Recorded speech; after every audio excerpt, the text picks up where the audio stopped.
নমস্কার বন্ধুরা, অমৃতরস কথা চ্যানেলে আপনাদেরকে জানাই স্বাগত। বন্ধুরা, আমাদের আজকের টপিকস পাপের বাবা মা কে, বা পাপকে কে জন্ম দেয়, সবার পাপ কে বহন করে, এই বিষয়টি নিয়ে আমরা জানব আজকে। বন্ধুরা, আমাদের অনেকের মনে একটা প্রশ্ন জাগে, এই পৃথিবীতে এত পাপ হয়, এই পাপের মূল কে, অর্থাৎ এই পাপের জন্ম হয় কোথা থেকে। আজকে এই ভিডিওতে সেই নিয়েই আমরা আলোচনা করব। বহুকাল আগে এক গ্রামে এক ব্রাহ্মণ পরিবার বাস করত। ওই ব্রাহ্মণের ইচ্ছা ছিল তার একমাত্র সন্তানকে বড় পণ্ডিত বানাবেন। তাই তিনি তার ছেলেকে শাস্ত্র অধ্যয়নের জন্য অনেক দূরে কাশীতে পাঠিয়ে দিলেন। সেখানে প্রায় 12 বছর সে শাস্ত্র অধ্যয়ন করে অনেক বড় একজন পণ্ডিত হয়ে বাড়ি ফিরে আসলো। একদিন সে তার বাবাকে বলল, আমি শাস্ত্র সম্বন্ধে আমার জ্ঞান অনেক অর্জন করেছি। এখন যদি আপনার কোনো প্রশ্ন থাকে আপনি আমাকে জিজ্ঞেস করতে পারেন। তখন তার বাবা বললেন, এ তো খুব ভালো একটা কথা। একটা প্রশ্ন অনেক দিন ধরে আমার মাথায় ঘুরপাক খাচ্ছিল। তুমি যদি আমার সেই প্রশ্নের সঠিক উত্তর দিতে পারো তাহলে বুঝে যাব তুমি সত্যি অনেক বড় পণ্ডিত হয়েছ আর অনেক জ্ঞানও অর্জন করেছ। তখন ছেলে বাবাকে বলল, ঠিক আছে, বলুন আপনি কি জানতে চান। তখন সেই ব্রাহ্মণ তার ছেলেকে বলল, আচ্ছা তাহলে বলো তো, পাপের জন্মদাতাকে, কি করে তার জন্ম হয়। এই কথা শুনে ওই ব্রাহ্মণের ছেলে অবাক হয়ে গেল। অনেকক্ষণ সে চিন্তা করল। সে বলল, আমি এত বছর শাস্ত্র অধ্যয়ন করেছি, কিন্তু এরকম কোনো কথা বা প্রশ্ন তো কোথাও শুনিনি, এর উত্তরও তো আমার জানা নেই। তবে আমি আপনাকে কথা দিচ্ছি, যে করেই হোক আপনার প্রশ্নের উত্তর আমি দেবই। এই বলে সে বাড়ি থেকে বের হয়ে গেল। এরপর সে পথ চলতে শুরু করে। যেতে যেতে সে অনেক দূর পর্যন্ত পৌঁছে যায় এবং ক্লান্ত হয়ে পড়ে। কিছুক্ষণ চলার পর জঙ্গলের পাশে সে একটি ঘর দেখতে পায়। সে খুবই তৃষ্ণার্ত ছিল, তাই সে ঘরের কাছে গিয়ে ডাকতে শুরু করলো। কিছুক্ষণ পর একজন মহিলা বাইরে বেরিয়ে আসে। তখন ওই ব্রাহ্মণ পণ্ডিত বলে, আমি খুবই তৃষ্ণার্ত, আমাকে এক গ্লাস জল দেবেন। মহিলা ঘরের ভেতর থেকে এক গ্লাস জল এনে দেয়। পণ্ডিত জল পান করে ও মহিলাকে জিজ্ঞাসা করে, আপনি কে আর এই ঘরের মালিক কে। তখন মহিলা বলল, এই কথা আপনার আগেই জিজ্ঞাসা করে আমার আনা জল পান করা উচিত ছিল। পণ্ডিত ব্রাহ্মণ একথা শুনে অনেক অবাক হয়ে গেলেন। তখন ওই মহিলা বলল, এই ঘরটা আমার, আর আমি একজন পতিতা। এই কথা শোনার পর ব্রাহ্মণ যেন আকাশ থেকে মাটিতে পড়ল। সে ভাবল, না জেনে সে একজন পতিতা নারীর হাতে জল পান করে ফেলেছে, এর জন্য তো তাকে প্রায়শ্চিত্ত করতে হবে। এই ভেবে সেই পণ্ডিত সেখান থেকে চলে যাওয়ার জন্য উপক্রম হলো। আর ঠিক তখন ওই মহিলা বলল, পণ্ডিত মশাই, যা হবার তা তো হয়ে গেছে। পণ্ডিত মশাই, আপনি খুব ক্লান্ত, এখন একটু বিশ্রাম করে নিন, তারপর না হয় চলে যাবেন। পণ্ডিত তখন বললেন, না জেনে তোমার হাতে জল পান করে ফেলেছি, এখন সব জানার পরেও তোমার ঘরে বিশ্রাম করে নরকবাস করতে চাই না আমি। তখন মহিলা বলল, বেশ তো, তাহলে আপনি অন্তত এটা বলুন, আপনি এখন কোথায় যাচ্ছেন? পণ্ডিত তখন বললেন, আমি কাশী চলেছি পাপের জন্মদাতার নাম জানতে। তখন সেই নারী বললেন, এই প্রশ্নের উত্তর আমার কাছেই রয়েছে। আপনি দয়া করে আমার ঘরে বিশ্রাম করুন, এর উত্তর আমি আপনাকে দেব। এই কথা শুনে পণ্ডিত বললেন, কখনোই না, আমার জীবন চলে গেলেও না, তোমার ঘরে কখনোই বিশ্রাম নেব না। এরপর মহিলা বলল, আপনি যদি আমার ঘরে বিশ্রাম করেন তবে আমি আপনাকে আপনার প্রশ্নের উত্তরের সঙ্গে সঙ্গে 5টি স্বর্ণ মুদ্রা দেব। এই কথা শোনার সঙ্গে সঙ্গে হঠাৎ পণ্ডিত ভাবলেন, এখানে তো আমি আর এই মহিলা ছাড়া আর কেউ নেই। এখানে একটু বিশ্রাম করলে কেউ তো জানতেও পারবে না, উপরন্তু আমি তো 5টি স্বর্ণ মুদ্রাও পেয়ে যাব। আর সমস্ত কিছু ভাবনা চিন্তা করে তিনি রাজি হয়ে গেলেন। পণ্ডিত রাজি হওয়াতে মহিলা আবার বলল, আপনি অনেক দূর থেকে এসেছেন, আপনি নিশ্চয়ই অনেক ক্লান্ত এবং ক্ষুধার্ত। আমি আপনার জন্য কিছু আহারের ব্যবস্থা করছি। এ কথা শুনে ব্রাহ্মণ পণ্ডিত আবার রেগে গিয়ে বললেন, কি বললে? আমি ব্রাহ্মণ হয়ে তোমার হাতের খাবার খাবো? মরে গেলেও খাবো না।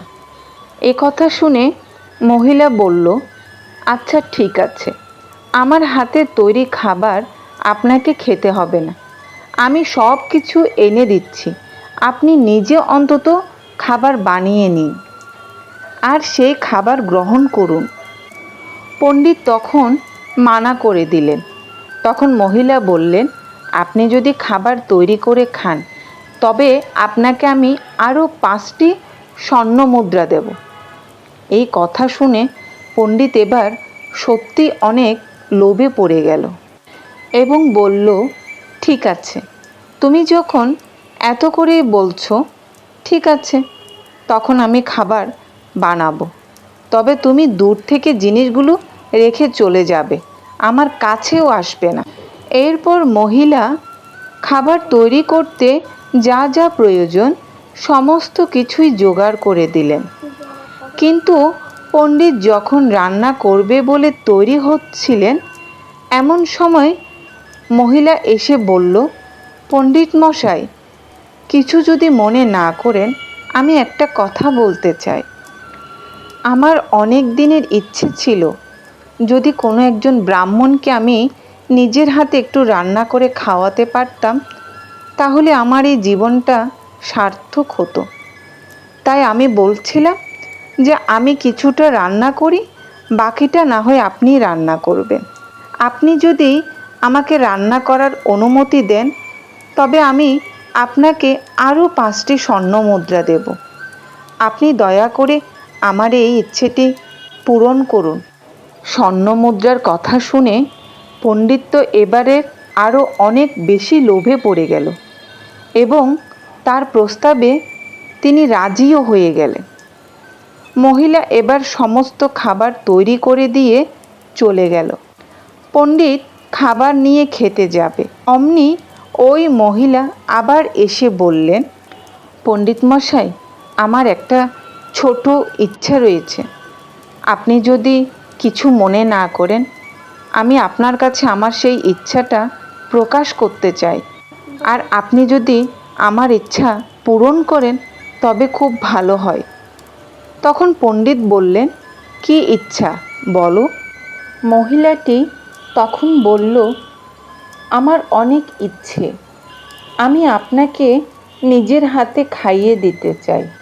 এই কথা শুনে পণ্ডিত ভীষণ রেগে গেল আর বলল, এতক্ষণ আমি তোমার সব কথা শুনেছি, এটা ভেবো না যে আমি তোমার সব কথাই শুনব। তোমার স্পর্ধা দেখে আমি অনেক অবাক হয়ে যাচ্ছি। তোমার সাহস কি করে হয় যে তুমি আমাকে খাইয়ে দিতে চাও? তখন মহিলা বললেন, আপনি যদি আমার এই ইচ্ছাটা পূরণ করেন তবে আমি আপনাকে আরও 10টি মুদ্রা দেব। এই কথা শুনে পণ্ডিত মনে মনে ভাবল, এখানে তো কেউ নেই, এর হাতে খাবার খেলে কেউ দেখতেও পাবে না, কেউ জানতেও পাবে না। উপরন্তু আমি তো অনেকগুলো স্বর্ণ মুদ্রাও পাবো। তাই তিনি রাজি হয়ে গেলেন এবং তাকে মাত্র একবার খাওয়ানোর অনুমতি দিলেন। খাবার খাওয়ানোর পর এরপর পণ্ডিত মশাই খাওয়ার জন্য আসন পেতে বসে পড়লেন এবং মহিলা সমস্ত কিছু সুন্দর মতো সাজিয়ে পণ্ডিত ব্রাহ্মণের সামনে নিয়ে গেলেন। আর যখনই ব্রাহ্মণের মুখের সামনে খাবার নিয়ে গেলেন তখন হঠাৎ মহিলা সেই খাবারটি মাটিতে ফেলে দিলেন।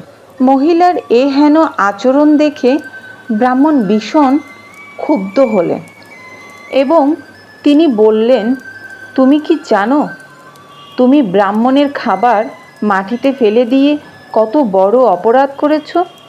তুমি জানো না তুমি কত বড় পাপ করেছ? তখন মহিলা বলল, না, আমি কোনো পাপ করিনি, শুধু আপনার প্রশ্নের উত্তর দিলাম। পণ্ডিত অবাক হয়ে তার দিকে তাকিয়ে রইল। তখন মহিলা বলল, আপনি এখানে কেন এসেছেন? তখন পণ্ডিত ব্রাহ্মণ বলল, আমি পাপের জন্মদাতাকে, পাপের গুরুকে সেটাই জানতে বের হয়েছে। তখন মহিলা বলল, হ্যাঁ, আপনি জানতে চেয়েছিলেন পাপের জন্মদাতাকে, আর এটাই তার উত্তর।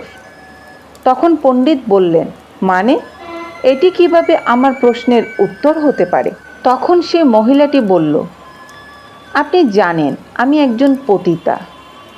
আপনি প্রথমে যখন জানলেন যে আমি একজন পতিতা তখন আপনি আমার সাথে কথাই বলতে চাচ্ছিলেন না, বরং আমার হাতে জল পান করে আপনার গুরুতর অপরাধ হয়েছে বলে আপনি আমাকে অনেক ধিক্কার দিয়েছিলেন। আমার ছায়া দেখলেও আপনার জাত যাবে, তা সত্ত্বেও আপনি আমার হাতের জল খেলেন, আমার ঘরে বিশ্রাম নিলেন, এমনকি আমার হাতে খাওয়ার জন্য আপনি রাজি পর্যন্ত হয়ে গেলেন। আর আপনি এই কাজগুলো কেন করেছেন? শুধুমাত্র কয়েকটা স্বর্ণ মুদ্রার লোভে, যেখানে আপনি আমার হাতে জল পান করতে চাইছিলেন না, আর সেখানে আপনি আমার হাতে তৈরি রান্না করা খাবার খেতেও রাজি হয়ে গেলেন শুধুমাত্র স্বর্ণ মুদ্রার লোভে। আপনি প্রথমে এই কাজ করতে চাননি, কারণ তখন আপনার বিবেক কাজ করছিল, কিন্তু যখন দেখলেন এই কাজ করলে অনেক অর্থ পাবেন তখন আপনার কাছে কাজগুলো কোনো পাপ বলেই মনে হলো না, কারণ তখন আপনার মনে অর্থের লোভ জন্ম নিয়েছিল, আর সেই লোভ থেকে আপনি এই পাপ কাজ করতে রাজি হলেন। এটাই হলো আপনার প্রশ্নের উত্তর। সব পাপের জন্ম হয় লোভ থেকে। মানুষ লোভে পড়ে পাপ কাজ করে। মানুষের মনে যদি কোনো কিছুর প্রতি একবার লোভ জন্ম নেয় তখন সেটা না পাওয়া পর্যন্ত সে যে কোনো পাপ কাজ করতে একবারও ভাবে না। এই লোভে পড়ে সে তার সমস্ত জ্ঞান, বুদ্ধি, বিবেক সব হারিয়ে ফেলে। সে অনেক বড় অপরাধ করে দ্বিধাও করে না। এর ফলে সে শাস্তি পায়, আবার সেই শাস্তি থেকে বাঁচতে আরও পাপ করে।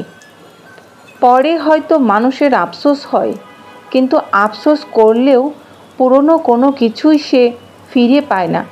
সারা জীবন তাকে এই পাপের বোঝা বয়ে বেড়াতে হয়। অর্থাৎ এই লোভই হলো মানুষের পাপের জন্মদাতা। এই লোভ মানুষের সব পাপকে বহন করে বয়ে চলে। লোভের জন্যই মানুষ পাপের ফল ভোগ করে। পণ্ডিত তখন বুঝতে পারল এই মহিলা কি বলতে চাইছে। সে তার উত্তর পেয়ে গেল এবং সেই মহিলার কাছে ক্ষমা চেয়ে নিজের গ্রামে ফিরে গেলেন। বন্ধুরা, আমরা যে পাপ করি তার মূলে রয়েছে একমাত্র লোভ।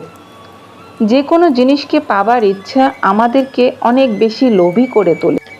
বন্ধুরা, এজন্য আমাদের মনে রাখা অবশ্যই কর্তব্য, যে জিনিস আমাদের যতই প্রিয় হোক না কেন, তা পেতে গিয়ে আমরা যেন কোনো পাপ কাজ না করি, কারণ যা আমাদের তা আমরা ঠিকই পাব।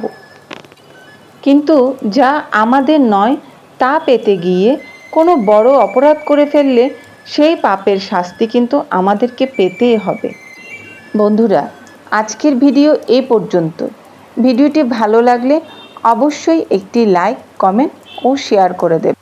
আর অমৃতরস কথা চ্যানেলটি সাবস্ক্রাইব করতে ভুলবেন না। দেখা হবে পরের ভিডিওতে। সে পর্যন্ত ভালো থাকুন, সুস্থ থাকুন। ভগবান সকলের মঙ্গল করুন।